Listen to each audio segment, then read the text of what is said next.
میرے بھائیو، اللہ کو راضی کر لو، اللہ کو راضی کر لو۔ مسلمان ہونا بہت بڑی دولت ہے۔ میں 6 بر اعظم پھرا ہوں، دنیا کے بادشاہوں سے ملا ہوں، مالدار فقیروں سے ملا ہوں، جنہیں اللہ کا نہیں پتہ۔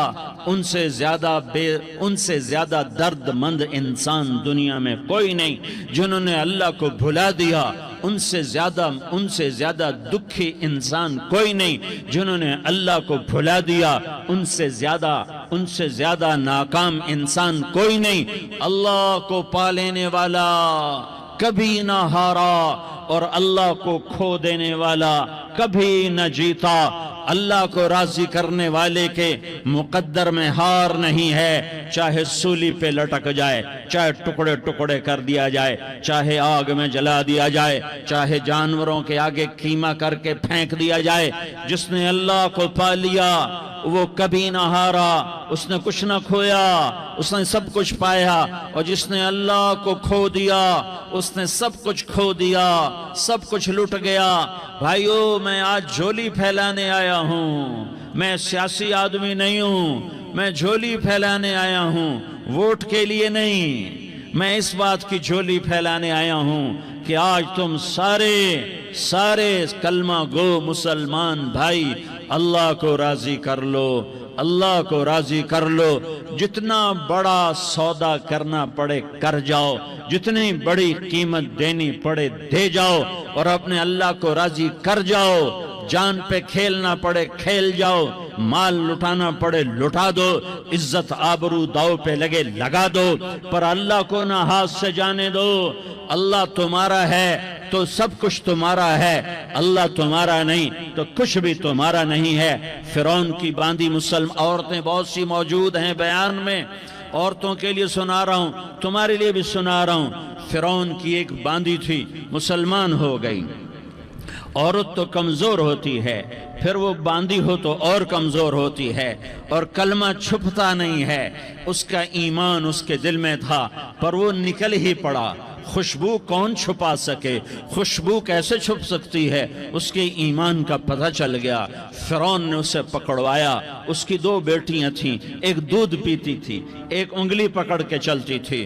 اس نے بڑے کڑا میں تیل ڈالا، اس کے نیچے آگ جلائی، تیل کھولنے لگا، اس نے دربار سجایا، اور اس کے اپنی باندھی کو بلایا، اس کی 2 بیٹیوں کو بلایا۔ یہ مائیں سن رہی ہیں کہ ماں اولاد کے لیے کیا کچھ کر گزرتی ہے، کیا کچھ کر گزرتی ہے۔ مامتا سے تاریخ بھری پڑی ہے، اور اللہ نے بھی جو اپنی محبت کو تشبیہ دی ہے کہ میں اپنے بندوں سے محبت کرتا ہوں، تو باپ کی محبت سے تشبیہ نہیں دی۔ اللہ نے کہا میں ماں سے 70 گنا زیادہ پیار کرتا ہوں۔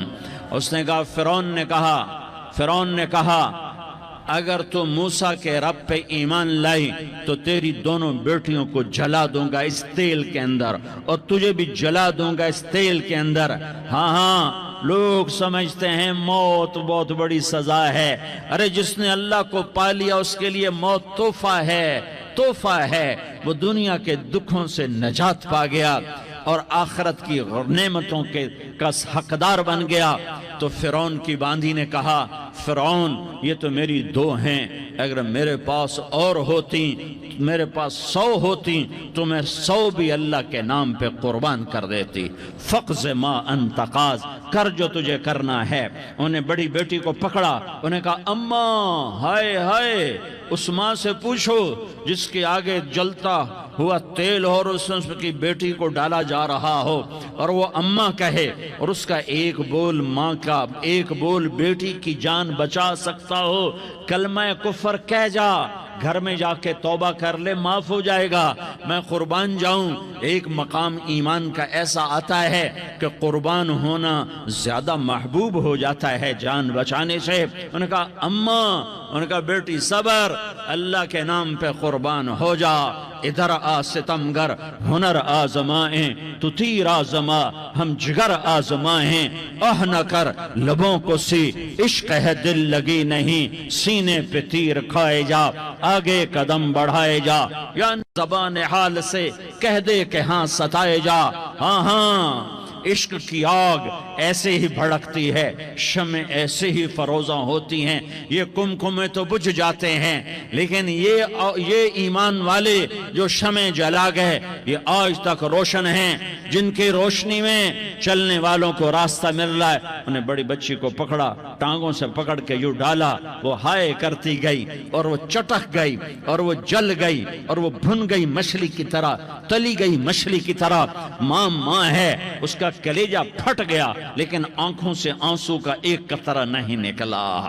صبر دیکھنا ہو تو اسے دیکھو، صبر پڑھنے سے نہیں آتا، اسے دیکھو، اسے دیکھو۔ ایک قطرہ نہیں نکلا تو اس نے کلیجہ پھٹ گیا، تو اللہ نے ماں کی آنکھوں سے پردہ ہٹایا اور اس نے دیکھا اپنی بیٹی کی روح کو نکلتے ہوئے۔ بیٹی کہہ رہی اماں صبر کرو، ابھی جنت میں اکٹھے ہو جائیں گے۔ پھر انہیں چھوٹی بچی کو پکڑا، دودھ پیتی، جسے پتہ بھی نہیں میرے ساتھ کیا ہونے والا ہے، اس کی تو آہ بھی نہ نکل سکی، اور اسے انہوں نے تیل میں ڈال دیا اور وہ جل کے کوئلہ ہو گئی۔ ماں کی آنکھوں سے پردہ ہٹایا، اللہ نے ماں نے بچی کی روح کو نکلتے دیکھا، کہا اماں صبر صبر، ابھی اکٹھے ہو جائیں گے۔ پھر جب اس کو پکڑنے لگے تو اس نے کہا فرعون میری ایک خواہش پوری کرو گے؟ کہا کیا؟ کہا جب مجھے بھی جلا دو تو مجھے اور میری بیٹی کی ہڈیاں باہر نہ پھینکنا، ہمیں کٹھے کہیں دفن کر دینا، کٹھے کہیں دبا دینا۔ فرعون نے کہا ہاں تمہاری یہ خواہش پوری کر دی جائے گی۔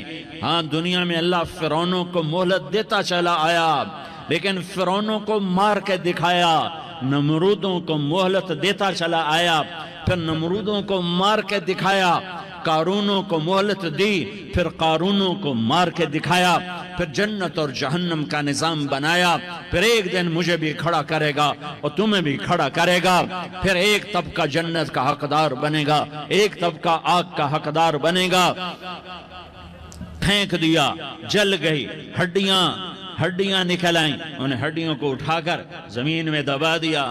2000 سال گزر گئے، میرا نبی دنیا میں موسیٰ علیہ السلام کے 2000 سال بعد آتے ہیں اور آپ معراج پہ چلتے ہیں۔ جب آپ بیت المقدس سے معراج کو اٹھے تو آپ کو زمین سے جنت کی خوشبو آئی، تو آپ نے ارشاد فرمایا جبریل میں جنت کی خوشبو سونگ رہا ہوں، یہ کہاں سے آ رہی ہے؟ تو آپ نے جبریل نے عرض کی یا رسول اللہ فرعون کی باندی اپنی بیٹیوں کے ساتھ، اپنی ہڈیوں کے ساتھ جس جگہ پر دفن ہے، جس دن اسے دفن کیا گیا تھا اس دن سے آج تک یہ خوشبو آ رہی ہے، اور یہ قیامت تک خوشبودار رہے گا۔ یہ زمین کا ٹکڑا کہ یہاں وہ دفن ہے جس نے اللہ کے ساتھ سودا کر لیا۔ اللہ سے سودا کر لو، اللہ سے سودا کر لو۔ یہ سودا حسین نے کیا اللہ کے ساتھ، ایک سودا یزید نے کیا، اس نے خون بہایا، اس نے ظلم کیا۔ ارے ظالم کبھی ہرا نہیں ہوتا اور مظلوم کبھی خشک نہیں ہوتا، ظالم پہ کبھی بہار نہیں آتی اور مظلوم پہ کبھی خزاں نہیں آتی۔ اللہ ظالم کو مہلت ضرور دیتا ہے، لیکن ایک دن ہے جب اللہ جنت کو سجائے گا اور جہنم کو بھڑکائے گا اور ترازو کو لٹکائے گا اور پل صراط کو قائم کرے گا اور اپنے عرش کو لائے گا اور خود فرشتوں کو بلائے گا، پھر طارق جمیل کو قبر سے اٹھائے گا، سردار عزیر کو قبر سے اٹھائے گا، زید عمر بکر کو قبر سے اٹھائے گا، پھر مجھ سے سوال کرے گا میں نے تمہیں دنیا میں عزت دی، مال دیا، بتا آج میرے لیے کیا کر کے لایا ہے؟ بولو آج کیا کر کے لائے ہو؟ یا اللہ کی قیامت سے ٹکر لے جاؤ، یا اللہ کی جہنم کو پانی سے بجھا دو، یا اللہ کی جنت کو آگ لگا دو، یا قبر میں جانے سے انکار کر دو، یا موت سے لڑنے کی طاقت دکھا دو، یا یہ طرز زندگی چھوڑو جس نے ہمیں ہلاک کر دیا، اللہ کے سامنے رسوا کر دیا۔ موت ہے، جنت ہے، جہنم ہے، آخرت ہے، اللہ ہے، رسالت ہے، محمد مصطفیٰ کی ہستی ہے جو تمہارے لیے پس گیا، لٹ گیا، دان توڑوائے، خون خون ہوا، جاؤ جاؤ چلو میرے ساتھ، میں تمہیں طائف کے پہاڑوں میں لے جاؤں اور میں تمہیں وہاں کھڑ کے سوال کروں، کاش طائف کے پہاڑوں کی زبان ہوتی تو وہ سب سے پہلے تمہیں لان تان کرتا، ارے تمہیں شرم نہ آئی کہ تمہارا نبی تمہارے لیے خون و خون ہو گیا۔ اس کے 2 دفعہ آسمان کے فرشتے روئے ہیں، 2 دفعہ آسمان کے فرشتے روئے ہیں۔ ایک 4000 سال پہلے جب ابراہیم بوڑھا باپ 96 سال کی عمر اور 6 سال کا بچہ، اور حکم دیا جا رہا ہے دشمن کے گلے پہ چھری چلانا تو بڑا آسان ہے کہ انسان جب وحشی بن جاتا ہے، جانور بن جاتا ہے، سانپ بن جاتا ہے تو اسے ڈسنے میں کوئی آر نہیں ہوتا، اسے کاٹنے میں کوئی آر نہیں ہوتا، لیکن سامنے تو اسماعیل کھڑا ہے، 86 سال کی عمر میں بیٹا ملا اور باپ 92-94 سال کا بوڑھا ہو گیا، اور میرا رب کہتا ہے ابراہیم اسماعیل کی گردن پہ چھری چلا دے، میں دیکھنا چاہتا ہوں تو میرا ہے یا اسماعیل کا ہے، تیرے دل میں ہوں یا اسماعیل ہے، کہ میرے رب ہزاروں اسماعیل تجھ پہ قربان کر دوں۔ چھری اٹھائی، فلسطین سے چلے اور پہنچے مکہ مکرمہ، بیوی سے کہا بچے کو تیار کرا دو، سیر کرانے لے جا رہا ہوں، بچے کو تیار کرایا۔ آج پہلی دفعہ بچہ باپ کو دیکھ رہا ہے، انگلی پکڑ کے اچھلتا ہوا جا رہا ہے، میرا ابا مجھے سیر کرانے لے جا رہا ہے، یعنی خبر کے چھری کے نیچے سے گزارنے لے جا رہا ہے، اور لیاری والوں کو پیغام دینے جا رہا ہے کہ اللہ پر ہر شے قربان کرنا سیکھو، اللہ کے لیے ہر جذبہ چھوڑنا سیکھو، ہر شے سے ہٹنا سیکھو، جہاں اللہ ناراض ہے ہٹ جاؤ، ہٹ جاؤ، ہٹ جاؤ، ہار نہ پڑے ہار جاؤ، مٹنا پڑے مٹ جاؤ، لٹنا پڑے لٹ جاؤ، دھکے کھانے پڑے کھا لو کھا لو کھا لو، کہ دنیا میں سب سے زیادہ دھکے کھانے والا میرا حبیب محمد مصطفیٰ۔ مجھے لیاری کا کوئی گھر دکھاؤ جہاں غریب نے پیٹ پہ پتھر باندھا ہو، آؤ میں تمہیں دکھاتا ہوں، میرا نبی مسجد نبوی میں بیٹھا ہوا ہے اور ایک صحابی آتا ہے اور آ کر یوں کپڑا اٹھاتا ہے، کہتا یا رسول اللہ ادھر دیکھو، میں نے پیٹ پہ پتھر باندھا ہوا ہے، بھوک کی وجہ سے میں سیدھا نہیں ہو پا رہا، 2 جہان کا سردار، مقام محمود کا مالک، عرش فرش پر جس کے نبوت کے ڈنکے، محمد جس کا نام، احمد جس کا نام، طٰہٰ جس کا نام، یاسین جس کا نام، پیٹ سے کپڑا ہٹاتا ہے اور فرماتا ہے دیکھ میرا صحابی، تیرے پیٹ پر 1 پتھر ہے، میرے پیٹ پہ 2 پتھر بندھے ہوئے ہیں، میرے پیٹ پر 2 پتھر بندھے ہوئے ہیں۔ ہاں ابراہیم نے چھری نکالی، بیٹا تیرے ذبح کرنے کا حکم ہو چکا ہے۔ بیٹا کہتا ابا جلدی کر، دیر کیوں کرتا ہے؟ ہاں کہانی سنانی ہے لیاری والوں کو، ایسی اولاد بناؤ، ایسے باپ بنو، اللہ کے امر پر یوں قربان ہونا سیکھو۔ اور اب معصوم بچے کو حیران ہو کر ابراہیم دیکھتا ہے، بیٹا تجھے پتہ ہے میں کیا کہہ رہا ہوں؟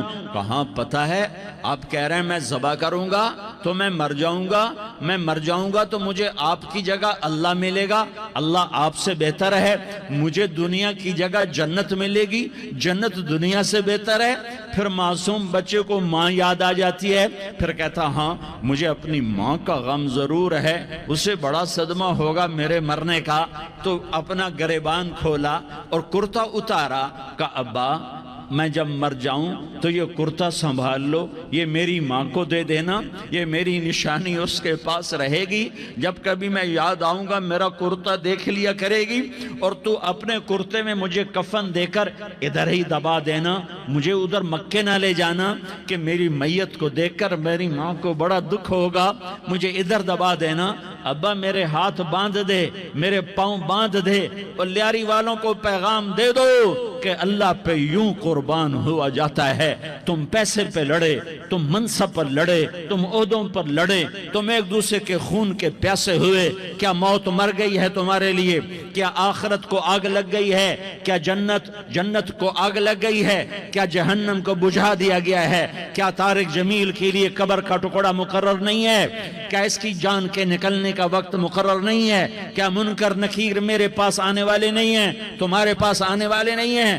96 سال کا بوڑھا باپ بیٹے کے ہاتھ باندھ رہا ہے، کسائی کی طرح، جسے بکرے کے ہاتھ پاؤں باندھ رہا ہے۔ پھر بیٹے نے کہا ابا مجھے الٹا لٹانا، سیدھا نہ لٹانا، کہیں تیری نظر پڑے اور تیرا ہاتھ کانپ جائے اور حکم ٹوٹ جائے، مجھے الٹا لٹا دے۔ وَطَلَّهُ لِلْجَبِينَ، الٹا لٹایا اور اپنا گوڈا ان کی کمر پہ رکھا اور ایسے ان کے سر کے بال پکڑ کر یوں سر اٹھایا، چھری کو نیچے سے گزارنے کے لیے۔ ایک ہاتھ میں سر کے بال، ایک ہاتھ میں چھری، گوڈا اس کی کمر پر،